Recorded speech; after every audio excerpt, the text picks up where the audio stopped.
지난주 월요일부터 수요일까지 지방의 목사님들과 함께 전라남도 신안 여행을 하게 되었습니다.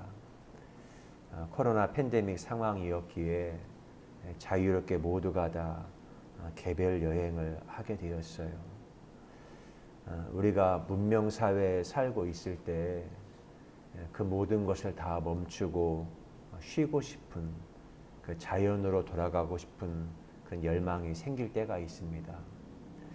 오히려 내 영혼의 속도하고 맞는 것은 자연에서 내 영혼의 고유한 숨을 쉴 수가 있거든요.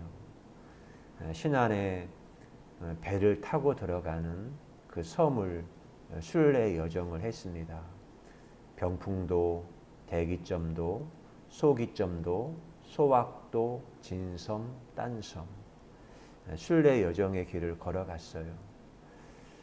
어떤 다리로 연결되지 않았기 때문에, 동떨어진 곳이기 때문에, 어떤 문명의 속도에 의해서 내가 하고 싶은 일을 하는 것이 아니라 섬으로 들어가면 느린 템포의 그 섬의 속도에 나 자신을 한번 맞추어 보고 싶어서 그런 곳에 들어갔던 것입니다. 목사님들과 대화할 때 얼마나 목사님들이 숨막히는 답답함, 무력감, 무망감, 그런 걸 경험하고 있을까. 그래서 간혹 그렇게 스치며 지나가다가 한 번씩 이렇게 대화를 해보지요. 얼마나 힘든지, 숨막히는 답답한 가운데 이곳에 여행지에 왔지만 여전히 교회와 성도를 생각 가운데 몸은 동떨어져 왔지만 영혼은 쉬지 못하고 있는 그런 목사님의 마음들이 제 마음에 교감이 되더라고요. 그랬더니 어느 목사님이 당신 교회 이야기를 하세요. 뭐 이런 상황에 다 어려운데 임원회를 하고 회의를 하는데 중직자가 그런 질문하는 거죠. 목사님, 왜 이렇게 결산이 줄었습니까? 왜 이렇게 결산이 줄었습니까? 상황 가운데 우리 모두가 다 말하지 않아도 숫자를 보면 함께 공감하고 함께 짐을 나누어 주어야 하는데 어느 한 중직자가 왜 이렇게 결산이 줄었는지 그 말 한마디가 얼마나 목사의 마음에 목줄을 쥐고 흔드는 것 같은 그 답답함을 목사님이 느꼈겠습니까? 그리고는 교회에는 말도 하지 못하고 2박 3일인데 1박 2일로 일정을 줄여서 다시 돌아간다는 거예요. 근데 그 말을 들을 때 너무 답답함을 제가 경험했습니다. 제가 섬으로 들어가서 6개의 섬을 순례 여정을 하면서 느끼는 것은 시간에 쫓기고 생산 강박이 지배하는 그런 문명의 일상이 아닌 자연의 시간과 흐름과 바람을 느끼는 그 삶의 현장 가운데 멈추어 서서 그 길을 걷고 있는 것만으로도 제 마음에 하나님의 숨과 호흡을 느끼는 그런 시간이었습니다. 우리에게 중요한 것은 일상의 그런 낯선 마주침을 경험하는 게 중요하거든요. 맨 처음에는 감사하다가도 그것이 반복이 되어지면 우리의 감성은 그거에 무뎌집니다. 감사했던 것이 반복이 되어지고 그게 계속해서 관성화되어지면 그 감사함을 우리가 잃어버리는 것이지요. 여행이라고 하는 것은 늘 내가 일상에 살던 곳이 얼마나 귀했는지 낯선 공간에 가서 낯선 시간에 가고 낯선 음식을 먹으면서 익숙했던 것을 깨뜨리고 매너리즘에 빠져있는 나 자신을 깨우쳐주는 역할을 여행이 우리에게 그런 역할을 한다는 것입니다. 여행에 대한 사전적 정의는 이렇습니다. 일이나 유람, 휴식 등을 위해 일상생활에서 벗어나 타 국가, 다른 지역으로 떠나는 일을 말한다. 여기는 공간의 변화가 있는 여행을 설명해요. 그러나 제가 이제 이렇게 살면서 느끼는 것은 공간의 여행보다 더 중요한 것은 시간 여행이더라고요. 내가 과거로 여행을 가고 때로는 내가 미래로 가서 여행을 하는 것입니다. 이 시간 여행에 대해 제 마음에 큰 영감을 얻은 것이 신영복 교수님이셨어요. 그분이 1941년에 출생해서 2016년에 별세하셨거든요. 75세 인생을 사셨어요. 그분은 경제학자이셨고 작가이셨고 성공회 대학교 교수를 지내셨습니다. 그분은 서울대 상대를 졸업하고 동대학원을 졸업하고 육군교관으로 육군사관학교의 교수로 재직 중이셨어요. 그분은 1960년 이승만의 3.15 부정선거에 대해서 4.19 혁명에 참여했고 박정희 5.16 군부 쿠데타를 겪으며 학생운동에 참여했죠. 그리고 1968년 1월 21일 세상을 떠들썩하게 만든 김신조 사건, 31명의 무장공비가 서울에 침투되어 세검정까지 왔을 때 그 일로 인해서 정권이 굉장히 어려움에 처했거든요. 그때 당시에 독재 정권은 그들의 정권을 유지하기 위해서 이념 조작 사건을 일으켰습니다. 68년도에 신영복 선생이 통일혁명당 사건으로 인해서 삶의 터전을 한순간에 잃어버렸어요. 단순히 감옥에 갇힌 것만이 아니라 사형 선고를 받았습니다. 이념에 의해서. 근데 그것이 나중에 대법원까지 가서 감형이 되어 무기징역으로 감형을 받았거든요. 근데 그런 과정 가운데 그 삶을 사셨어요. 그리고 88년 광복절에 가석방이 되셨습니다. 20년 20일 만에 가석방으로 출소를 했어요. 98년도에 사면 복권이 되었고 그가 감옥에 갇힌 지 30년 만에서야 죄인의 신분을 벗고 떨어진 명예가 회복이 되어지고 자기가 온전한 자유인의 신분을 얻게 되었습니다. 그분이 감옥에서부터 나온 지 가석방 되었을 때 20년 만에 감옥으로부터의 사색이 출간이 되었습니다. 그는 세상에서 잊혀진 존재였어요. 그가 육군교도소에 있다가 안양으로, 대전으로, 전주로 감옥이 이송이 되어지면서 그때마다 감옥에서 글을 썼어요. 때로는 감옥에서 똥종이라고 밑을 닦는 그 종이에다가도 글을 썼습니다. 얼마나 세상을 향한 분노와 마음이 컸겠습니까? 그럼에도 불구하고 그는 글을 썼어요. 사형 선고를 받은 그 시점에서도 글을 썼어요. 근데 오히려 그 글을 쓴 것이 오히려 자신을 지킬 수가 있었구나 그런 생각을 했습니다. 그리고 그분이 시간이 흘러서 2007년도에 처음처럼이라는 책을 내셨습니다. 그분이 신영복 선생님이 그 책을 내신 다음에 시선 집중에 출연하셔서 그런 이야기 했어요. 맨 처음에 책 제목을 잡을 때는 다시 쓰는 편지라고 책 제목을 정했다.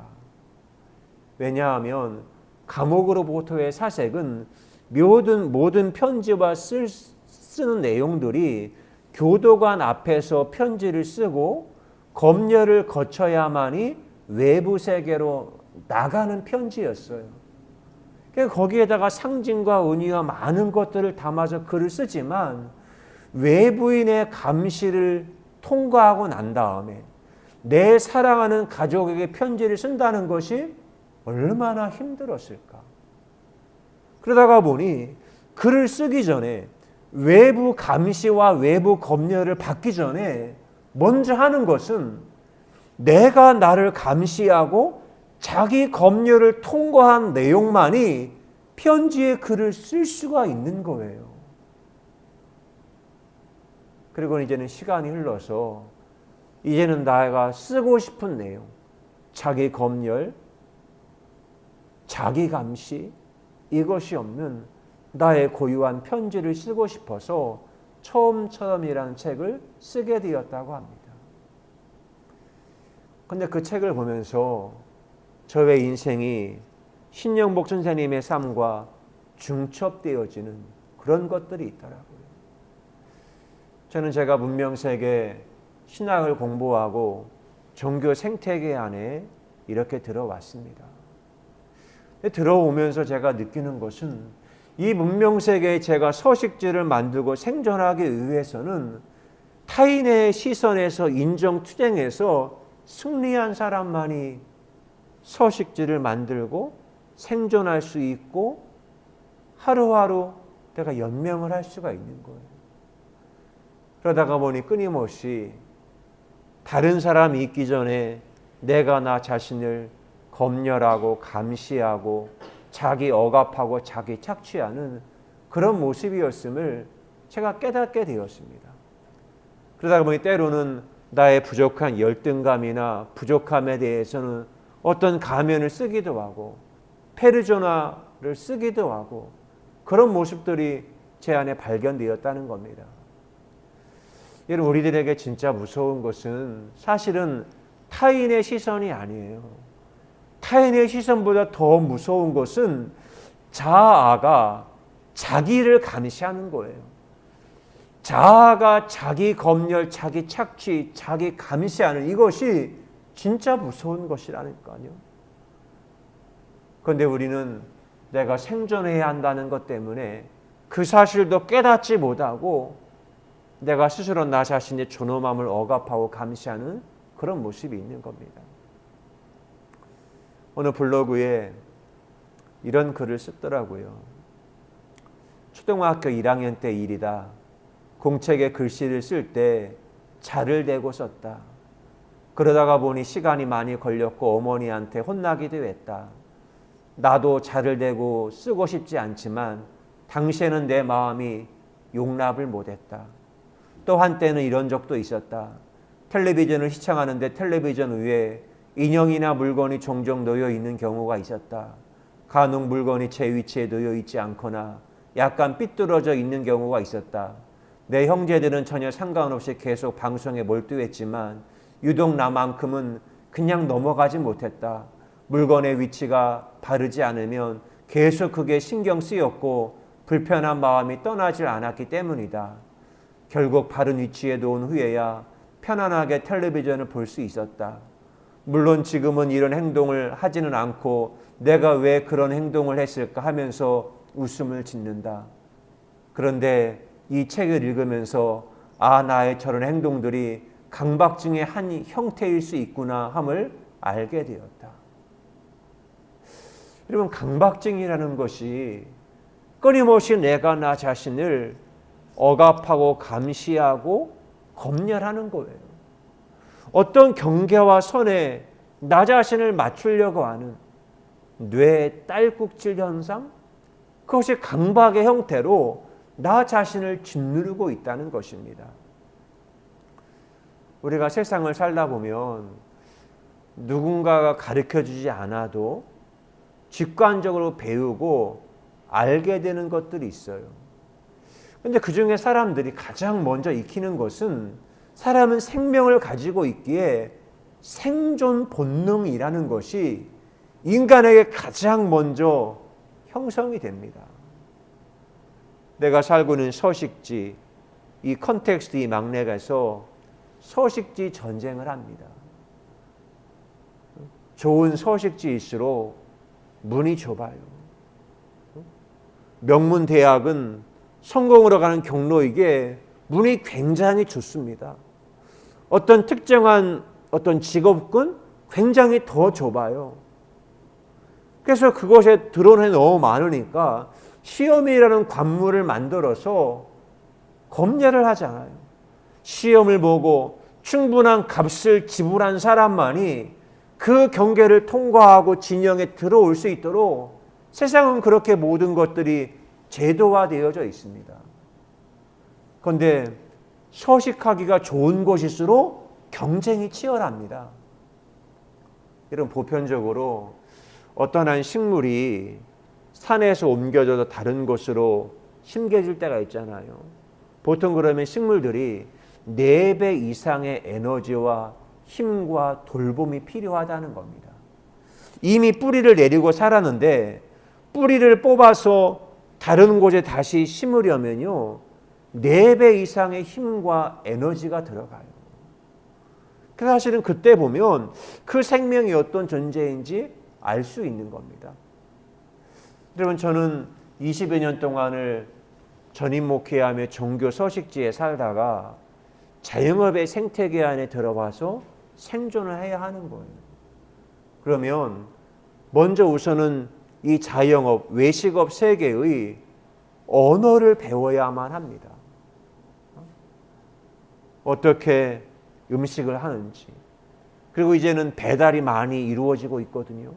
그러면 배달이 어떻게 이루어지는지, 플랫폼에서 배달하는 대행사와 그들과 어떤 언어를 가지고 소통하는지 그 언어를 배워야만이 배달을 할 수가 있는 거예요. 근데 그 언어를 익히지 못하면 이 서식지에서 생존을 할 수가 없습니다. 생존하기 위해서 스마트폰을 하고 컴퓨터를 배우고 플랫폼을 어떻게 조작하는지 그걸 배워야만이 생존을 할 수가 있어요. 내가 많이 꿈꾸는 이만큼 매출이 됐으면 좋겠다 생각만 하지 내 몸이 그런 생존 언어를 배우지 못하면 전 여기서 생존할 수가 없다는 겁니다. 여러분, 예수님 당시에 그 시대를 지배하던 생존 언어가 그게 바로 율법입니다. 율법. 그들이 태어났더니 율법이 지배하는 세상이에요. 그리고 하루하루 산다는 것이 끊임없이 율법에 의해서 내가 길들여지고 그 관성에 달려가는 사회가 예수님이 태어나시고 살았을 때 그것이 바로 율법이 지배하는 세계였어요. 근데 그 율법이 사망의 법이거든요. 우리 인간의 바람을 억압하는 그런 법들이었거든요. 그런데 여기에 우리가 주님의 새로운 바람과 생명의 숨을 경험하지 못하면 우리는 그냥 그런 줄 알고 그 관성에 의해서 끊임없이 계속 달려갈 뿐이라는 겁니다. 그런데 예수님이 오늘 또 그러한 사건을 만났어요. 물론 이러한 사건을 만난 이유에 대해서 먼저 6절의 결론을 말하죠. 그들이 이렇게 말하면 고발할 조건을 얻고자 하여 예수님을 시험함이로라. 예수님이 있는데 어떤 한 여인을 끌고 왔어요. 근데 그 끌고 온 여인이 음행을 하다가 간음하다가 현장에서 붙잡혔어요. 그런데 현장에서 혼자만 아니라 남자도 있었는데 남자는 권력이 있는지 힘이 있는지 재주가 좋은지 36개 도망을 갔어요. 그리고 여인만이 잡혀서 예수님 앞에 끌려온 겁니다. 그리고는 예수님을 시험하여 넘어뜨리고자 고발할 조건을 찾고자 모세 율법에는 이러한 여자는 돌라 치라 명하였는데 당신은 어떻게 이 상황에 말하겠습니까? 여러분, 그것이 이 당시의 맥락이었어요. 여러분, 우리가 어떤 나 자신을 누르고 있는 관성과 이 문명의 힘을 느낄 때 우리는 생존을 위해서 내가 나 스스로 나 자기를 억압하고 인간의 존엄함을 억압하는 그런 모습이 있어요. 여러분, 이 세상에는 제도가 있거든요. 문명이 있어요. 생존을 위해서는 개인보다는 조직으로 이루어져 있어야 생존이 유리하고 더 많은 것들을 얻을 수 있는 세상입니다. 여러분, 시간 여행을 하면 저희 나라에서 MB, 이명박 정부였던 때가 있습니다. 그때 경제 대통령으로 여겨졌던 미네르바 사건을 혹시 기억하는 분이 계실지 모르겠어요. 그 미네르바가 나중에 실제명은 박대성이라는 사람이었거든요. 그 미네르바가 필명이 미네르바인데 2007년 10월 2일부터 2008년 11월 무렵까지 약 80개의 글을 다음 아고라에 남겼어요. 근데 이 사람이 남긴 글에 대해서 730여만 건이 조회가 돼요. 730만 건.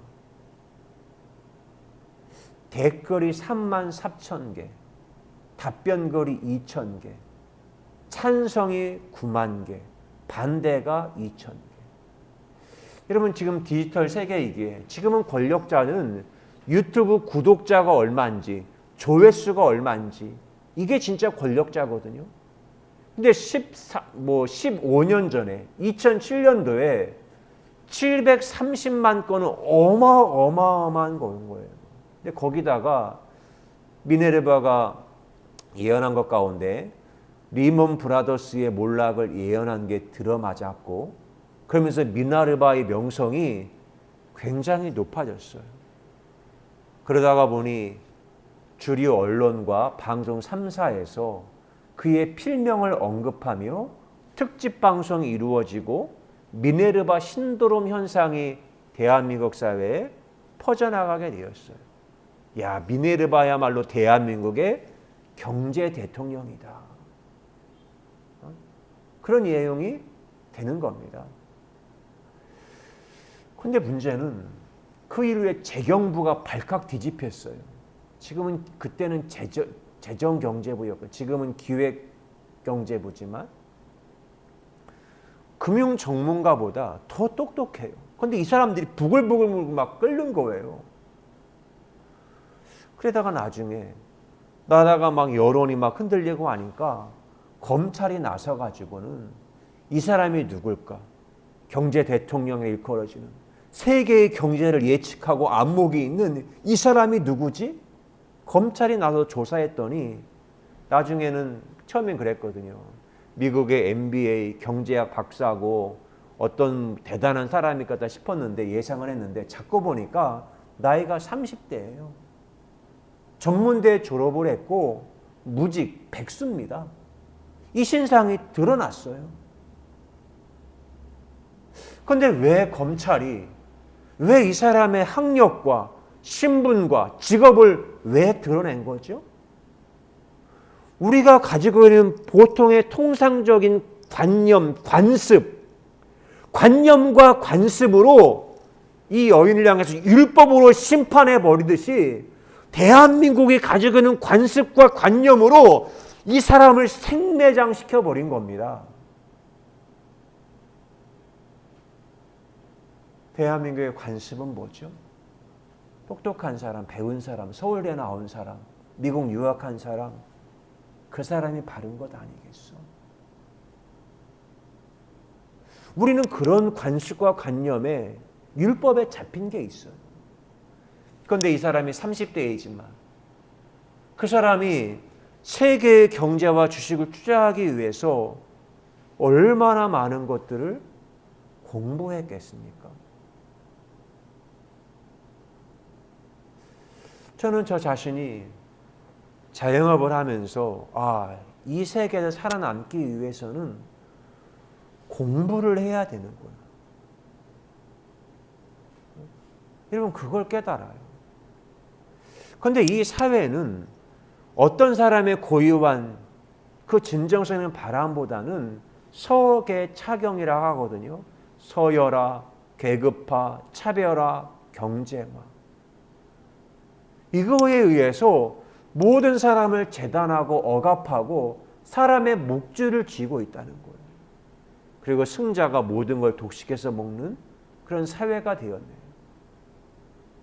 그리고 사람들이 그 어떤 진영에 의해서 그 어떤 조직에 들어가기 위해서 하는 것은 그 문명세계에 들어가기 위해서 스스로 중성화 수술을 하고 스스로 성대 수술을 하고 타인에게 주인에게 불편함을 주는 것은 스스로 제거하고 주인의 품에 들어가기 위해 살고 있는 그런 모습들이 우리에게 보여지고 있다는 겁니다. 그런데 오늘 성경에 예수님이 새로운 길을 제시하거든요. 그동안 길들여진 율법의 길이 아니라 새로운 길을 제시했어요. 그동안 있던 모든 법률들을 다 쓸어버리고 새로운 길을 제시하는 거예요. 그래 맞다. 모세의 법 맞다. 그러나 너희 중에 죄 없는 자가 돌로 치라. 치라고 했어요. 그러나 너희 중에 죄 없는 자가 해라. 이제까지 모든 관념과 통념과 관승을 싹 다 밀어버리고 예수님은 새로운 생명의 길을 뚜벅뚜벅 한 발자국 두 발자국 내디디고 계시는 예수님의 모습이 발견됩니다. 지난주 그 썸티하고 순례길을 여정하며 제게 아마 또 다른 새로운 분기점이 아닐까. 여행을 마치고 난 다음에 그 여행의 숨들이 제 마음에 들어와서 함께 저의 자기 안에 들어와 숨을 쉬는 거예요. 우리는 어떤 경로가 차단된 곳에 들어가지 않으려고 하거든요. 왜냐하면 위기 상황에 경로가 차단되어 있으면 내가 자유롭게 그것을 벗어나올 수가 없어요. 배편으로 들어갔기에 배 시간을 맞춰야만이 그것을 벗어날 수가 있어요. 그래서 우리는 자유로운 연결을 우리 인간은 원해요. 디지털이라는 언어를 통하여 BT의 언어를 통해서 자유로운 연결을 우리가 하며 살고 있거든요.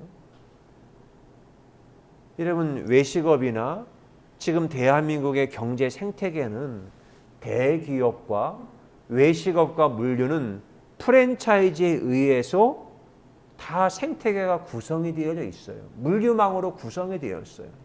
그리고 프랜차이즈 본사와 가맹 계약을 맺으면 독점적 계약이기 때문에 나는 모든 법률과 내 자유를 억압하고 그 계약을 맺은 본사의 지침을 100% 따라야만 합니다. 그리고 내 이름도 갖지 못해요. 어디 오산점, 어디 오삼점 이 칭호밖에 쓰지 못해요. 제가 가진 더하임이라는 칭호를 사용할 수가 없습니다. 그리고 경로 의존하고 경로 독점된 그 세계에 나는 갇혀버리는 겁니다. 제가 저희 더하임에서 가장 인기 있는 메뉴 중에 하나가 스테이크입니다. 고기를 구입을 하거든요. 한 1년 반 전에 연말에 제가 늘 구입하던 곳에서 부채살 고기를 살 수가 없었어요. 아마 1년 반 전부터 고기값이 막 폭등을 했습니다. 그러니까 거기서 팔 수가 없어요. 경로가 닫혔어요. 연말 한참 성수기인데 연말 때 스테이크 메뉴를 팔 수가 없었어요. 매출이 줄어요.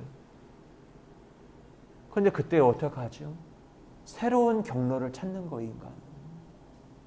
경로가 막히고 문이 막히면 생존해야 하기에 새로운 길을 찾는 겁니다.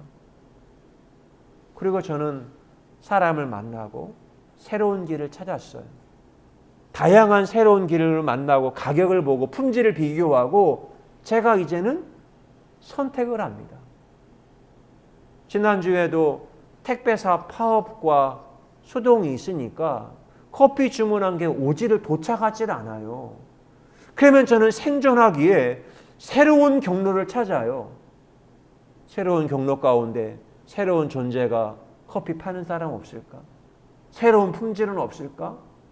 그리고 그 사람을 만나요. 맛을 보니까 예전에 맛보았던 맛을 제 몸이 기억하고는 이것도 좋네. 새로운 경로를 또다시 찾아요. 제가 얼마든지 저는 새로운 경로와 새로운 존재의 연결을 선택할 수 있는 권한을 제가 쥐고 있는 겁니다. 왜? 그것이 생존에 유리한 것이기 때문에. 신안여행을 하며 마지막 날 임자도라는 곳을 들어갔습니다. 처음으로 갔거든요. 임자도에 대광 해수욕장 해변이 있더라고요. 그곳에 튤립 축제가 늘 있는데 지난해에도 코로나 때문에 못했고 올해도 아직은 심무지 않은데 딱 갔더니 풍차가 만들어져 있고 거기에 형상화한 돈키호테, 세르반테스의 돈키호테가 풍차를 향해서 그 말을 타고 확 창을 띠고 달리는 그 모습이 있더라고요.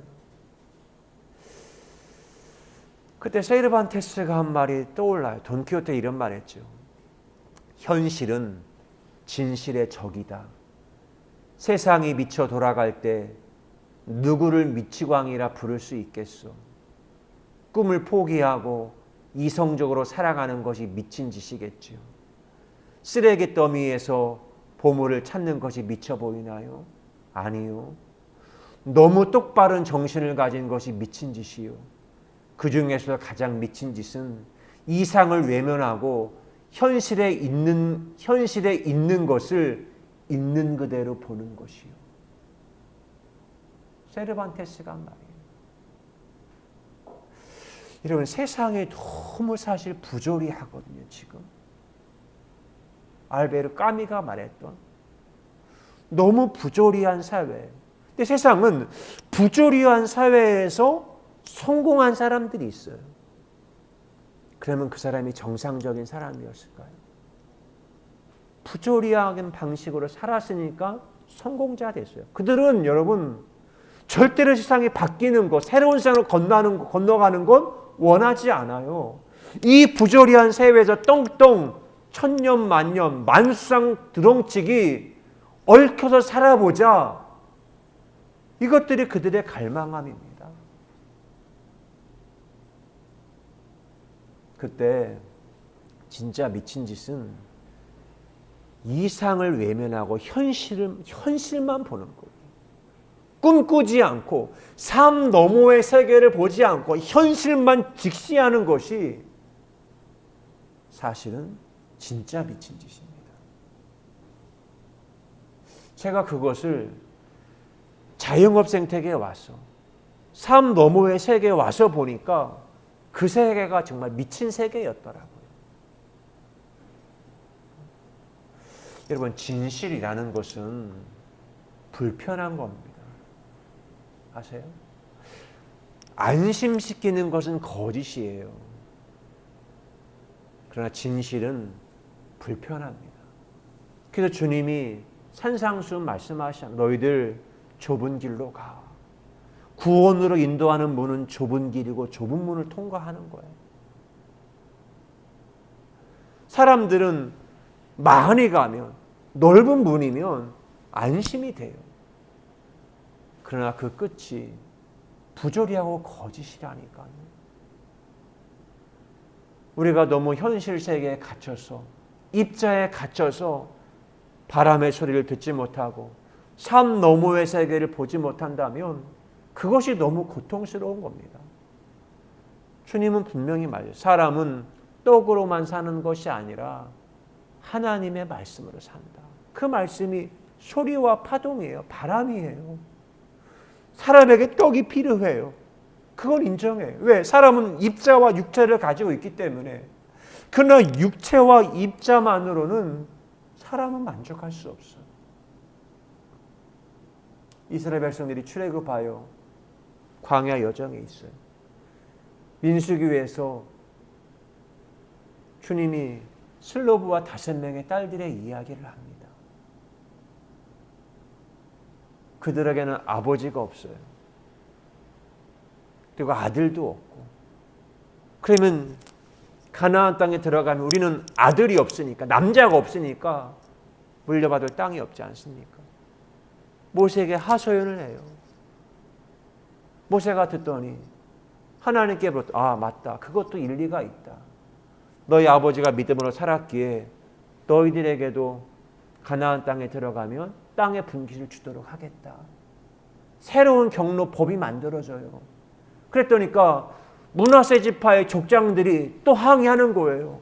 모세요, 그러면 이들이 딸들에게 땅을 줬는데 이들이 만약에 므낫세 지파인데 이들이 만약에 유다 지파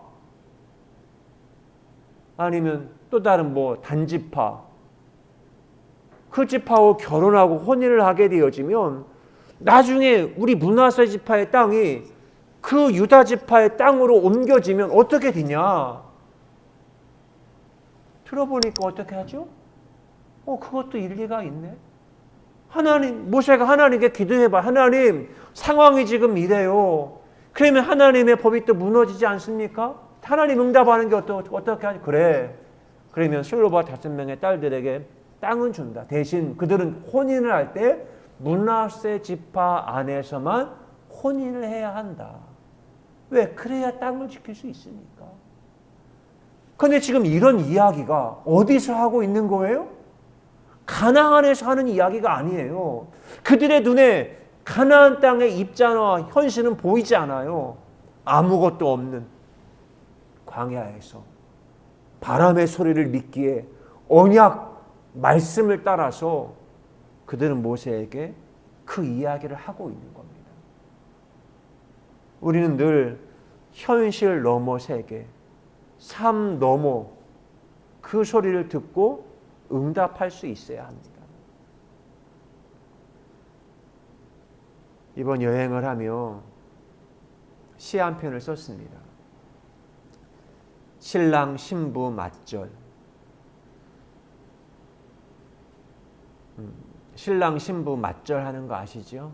우리 전통 혼례에서 하는데, 근데 맞절의 의미는 신랑과 신부가 평등하다는 겁니다. 신랑이 높으면 신부도 높고, 신랑이 낮으면 신부도 낮고, 늘 평등하다는 거예요. 신랑 신부는 누가 높고 낮음이 없어요. 모두가 다 평등하고 그 관계에서 그 역할을 하는 겁니다.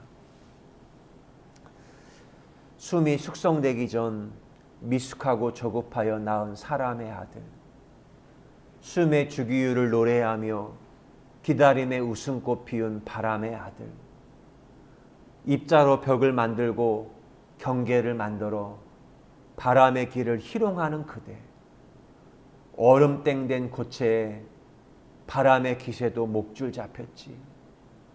어는 점, 녹는 점, 끓는 점 다르지만 우리는 한 아버지 아닌가? 그만 싸우자. 바람이 입자에 들어가 어깨를 토닥인다. 그렇게 포옹하며 모순의 시공간을 견디지. 숨이 알갱이를 주기율로 노래할 때 화해의 옷을 입었네. 해와 달이 노래하며 밀당에 춤을 추고 황천길 가던 어머니 마음에 노둣길 열릴 때 염소와 나트륨이 만나 신방을 만들고 이스마엘과 이삭이 맞절하니 소금을 낳았도다. 아멘. 신안의 대기점도에 다다랐어요.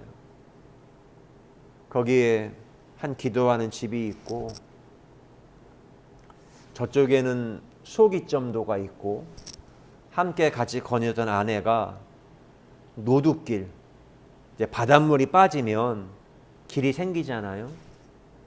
그 길을 아내가 걷고 싶다고 해서 노둣길을 뚜벅뚜벅 걸어가요. 그 노둣길이 지금은 시멘트 콘크리트 포장이 되었지만 맨 처음에는 돌로 놨겠죠. 징검다리 같이. 근데 왕래가 점점 많아지니까 돌을 더 갖다 많이 놓았을 테고, 나중에는 콘크리트를 치고 노둣길을 확장하고, 그렇게 해서 대기점과 소기점도는 노둣길로 연결이 돼요. 근데 순례길이 다 그렇게 연결이 되어져 있습니다. 근데 아브라함에게 자식이 없어요. 근데 그때 그에게 미숙하여 조급하여 기다리지 못하고 사람의 아들, 육신의 아들 이스마엘을 낳았습니다. 그리고 시간이 지나서 그는 하나님의 파동과 주기율을 노래했을 때 기다림의 웃음꽃 피운 바람의 아들 이삭을 낳았어요. 모두가 다 이스마엘과 이삭 모두가 다 아브라함의 아들입니다. 그런데 입자가 벽을 만들고 경계를 만들면 입자가 바람을 희롱합니다. 실제로 이삭이 돌이 되어서 잔치를 열었을 때 이스마엘이 이삭을 희롱하거든요. 더 이상 그들은 살 수 없기에 그들은 헤어져요. 떨어져 살 수밖에 없어요. 입자의 기세 앞에 바람은 목줄 잡혀서 꼬리를 내릴 수밖에 없거든요. 모든 입자들, 물, 다른 모든 물질들, 철, 나트륨, 모든 것들은 어는 점이 있고 고체가 되는 어는 점이 있고 녹는 점이 있고 끓는 점, 기체가 되는 점들이 다 달라요. 모든 마모의 모든 것들은 어는 점, 녹는 점, 끓는 점, 용해도 이거에 다 다릅니다. 그러나 그걸 통해서 어떤 존재인지 압니다. 그러나 그때 파동과 입자가 만나 춤을 출 때 그때 온전한 화해가 이루어지거든요. 해와 달이 밀당을 해요. 제가 어렸을 때 저희 고향이 바닷가였을 때 민물과 썰물이 늘 봐요. 그러면 그때 당시 어른들은 누가 물을 썼다가 보냈다 하는 거야. 그때는 좀 그랬어요. 근데 지금 우리는 압니다. 지구와 달 사이에 그 중력의 작용, 밀당을 하면서 밀물과 썰물이 바뀌어요.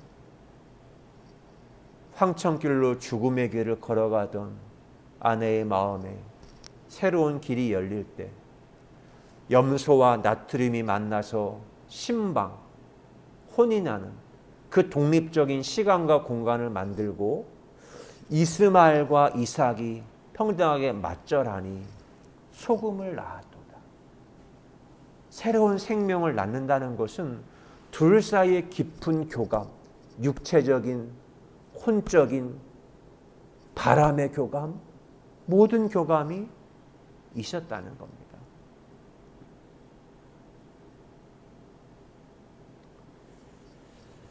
천사의 노래 시 한 편을 썼습니다. 하늘에서 쫓겨난 하늘나라 천사, 하늘나라 그리울까 봐 몰래 가져온 구름 하나, 급히 가져오다가 구름이 바다로 떨어졌다.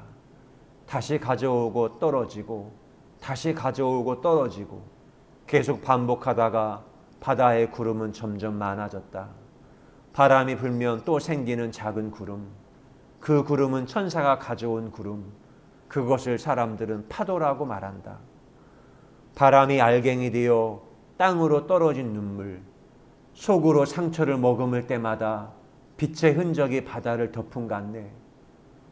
바다의 노래는 엄마 생각에 강물로, 냇물로, 샘물로, 눈물로 기억을 찾아 모태 코일리아를 찾아드네. 우주의 시간 진화의 꽃이 피고 인간의 시간 카이로스에 들어가 숨을 쉬고 눈물로 빚은 그대 소금이라 말하네. 기도합니다. 좋으신 하나님 감사합니다. 우리 인간은 하나님이 흙으로 빚어 우리 인간을 만들었습니다. 그러나 그것이 인간의 완성이 아닌 그 코에 하나님의 숨, 생기, 하나님의 바람, 숨을 불어넣었을 때 하나님과 소통할 수 있는 하나님을 닮은 영적인 존재, 생명이 되었습니다.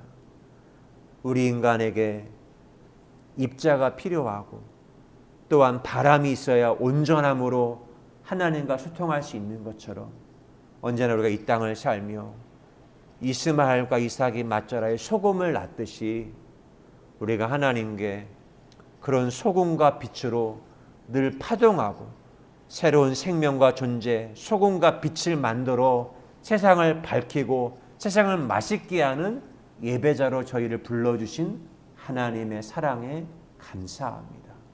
사랑합니다. 예수 그리스도의 이름으로 기도드리옵나이다. 아멘. 하나님의 마음에 합한 다윗을 묵상합니다. 하나님은 사무엘에게 이새의 집으로 갈 것을 명령했습니다. 그곳에 가면 내가 선택하여 기름 부음 받을 자가 있다. 사무엘은 이새의 집으로 갔습니다. 장형 엘리압을 봤을 때, 산마를 봤을 때, 과연 이 사람이구나. 감동이 왔지요. 사무엘은 입자를 봤지요. 네, 그때 주님이 사무엘을 책망합니다. 내가 보는 것은 입자를 보는 게 아니다. 나는 마음의 중심, 그 파동, 나는 바람 소리를 듣고 있다.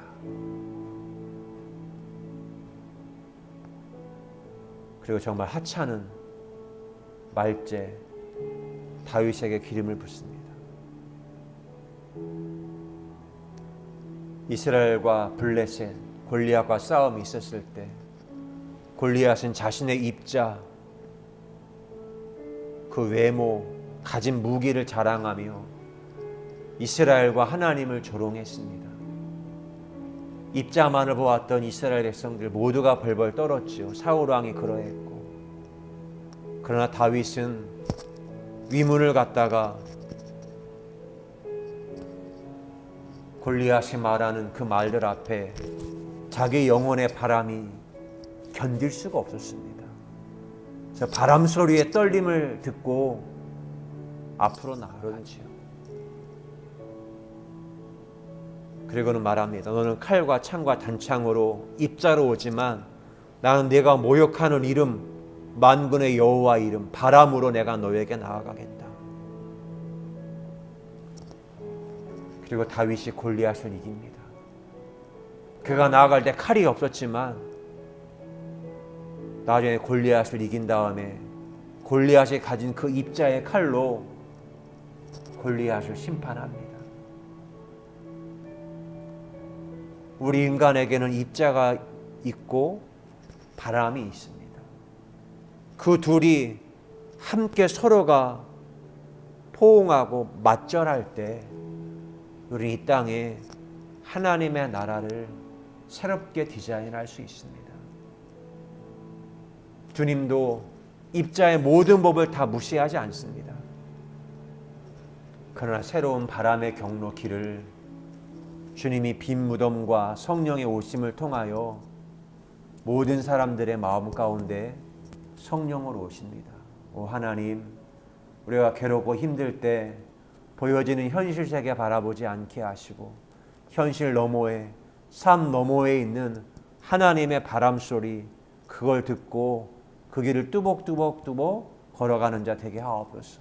물론 그 길을 갈 때 그 길이 외롭기에, 사람들이 가보지 않은 길이기에 힘들고 어렵지만 이스마엘과 이삭이 함께하듯, 함께 밀실의 공간, 양생의 시간을 거칠 때 새로운 존재로 거듭나듯 우리가 그 믿음의 길, 하나님을 기다리며 푸시케가 에로스를 바라보며 믿음으로 기다리듯 믿음으로 믿음에 이르는 것처럼 그 믿음의 길을 걸어가 하나님의 나라를 새롭게 재창조하는 예배자로 저희를 불러주신 하나님의 사랑에 감사합니다.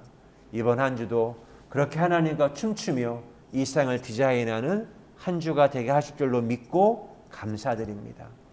이젠 우리의 생명이신 예수 그리스도의 은혜와 하나님 아버지의 크고 놀라우신 사랑하심과 성령님의 감화 감동 위로 교통하심의 역사가 하나님을 예배한 사랑하는 모든 주의 자녀들 위해 영원히 함께 하시기를 간절히 축원하옵나이다.